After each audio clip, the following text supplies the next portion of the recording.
ሰላም ከመይ ጸንሑ ክቡራት ተዓዘብቲ ንሎሚ ዘዳለናዮ እዋናዊ ዛዕባ ሒዝና ቀሪብና ኣለና ምክትታልኩም ምዕድም ኣብ ንኡሳት ዞባታት ዓዲ ቀይሕን ሰንዓፈን ማይ ዓይንን ጾሮናን ህንጸት ሓይሊ ኤሌክትሪክ ተኻይዱ መንግስቲ ኤርትራ ከም ኣካል ናይቲ ኣብ ኩሉ ኩርናዓት ሃገር ምዕሩይ ማሕበራዊ ኣገልግሎት ንምብጻሕ ዘካይዶ ዘሎ ጻዕሪ ኣገልግሎት ሰዓት ንምስፋሕ ዘይተሓለለ ወፍሪ ኣብ ምክያድ ይርከብ።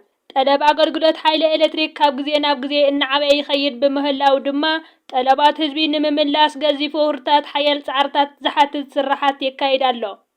ኣብ ቀዳማይ ምዕራፍ ፕሮጀክት ከተማታት ዓዲ ቀይሕን ሰንዓፈን ናይ 24 ሰዓት ኣገልግሎት ኤሌክትሪክ ይረኽባ ኣለዋ።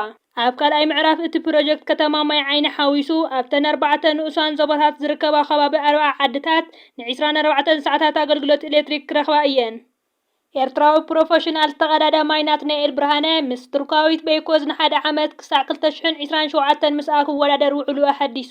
ኤርትራዊ ፕሮፌሽናል ተቐዳዳማይ ናትናኤል ብርሃነ ኣብ 2011 ከምኡውን ኣብ 2012 ሻምፒዮን ኣፍሪቃ ኮይኑ 2 ግዜ ኣከታቲሉ ብምዕዋት ንደረጃ ቅድድም ብሽክሌታ ኤርትራ ክብ ብምባል እጃሙ ከም ዘበርከተ ይፍለጥ።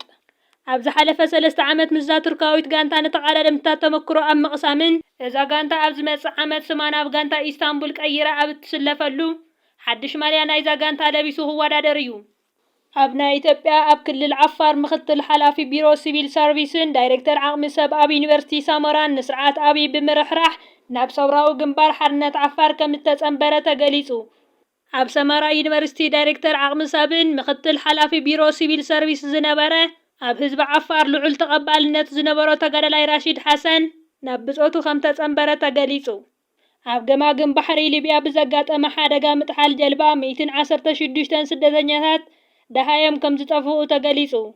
ኣብ ገማግም ባሕሪ ሊብያ ከተማ ዝዋራ ዝተበገሰት ጀልባ ኣብ ማእኸላይ ባሕሪ ድሕሪ ምጥሓላ ብውሕዱ 116 ዘይሕጋውያን ስደተኛታት ደሃዮም ከም ዝጠፍአ ማዕኸናት ዜና ብሪጣንያ ሓቢረን።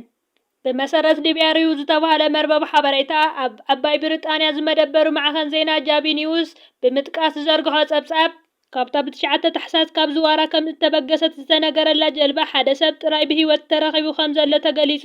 እቲ ካብቲ ሓደጋ ዝደሓነ ውልቀ ሰብ ብ12 ታሕሳስ ብቱኒዛውያን ገፈፍቲ ዓሳ ተረኺቡ ናብ ሆስፒታል ከም ዝተወሰደን ኣብ ኣዝዩ ኣሰካፊ ኩነታት ከም ዘሎን ይግለጽ። ንሱ እታ ጀልባ ድሕሪ ምብጋሳ ነዊሕ ከይጸንሐት ብዘጋጠማ ጽንኩር ኩነታት ኣየርን ንሓደጋ ከም ዝተቓልዐት ሓቢሩ። ወሲኹ ድማ ድሕሪ እቲ ሓደጋ ህጹጽ ስርሒት ምድሓን ሂወት ሰኣን ምክያዱ ሂወት እቶም ብዙሓት ሰባት ክጠፍእ ከም ዝኸኣለ ገሊጹ። ባይቶ ጸጥታ ሕቡራት ሃገራት እስራኤል ንሶማሊላንድ ኣፍልጦ መሃባ ስዒቡ ትማሊ ሶኒ ኣኼባ ምጽውዑ ይዝከር። ኣብታ ኣኼባ ሕቡራት መንግስታት ኣሜሪካ ምክትል ዋና ጸሓፊ ሕቡራት ሃገራት ዴንማርክ ዓባይ ብሪጣንያን ደቡብ ኣፍሪቃን ኣብ ግዛኣታዊ ሶማልያ ንምምቃል ዝግበር ዝኾነ ይኹን ፈተነ ብምቅዋም ንመሬት ሓድነት ሃገራዊ ድሕነት ሶማልያ ሙሉእ ደገፈን ከም ዝህባ እናገለጻ ይርከባ።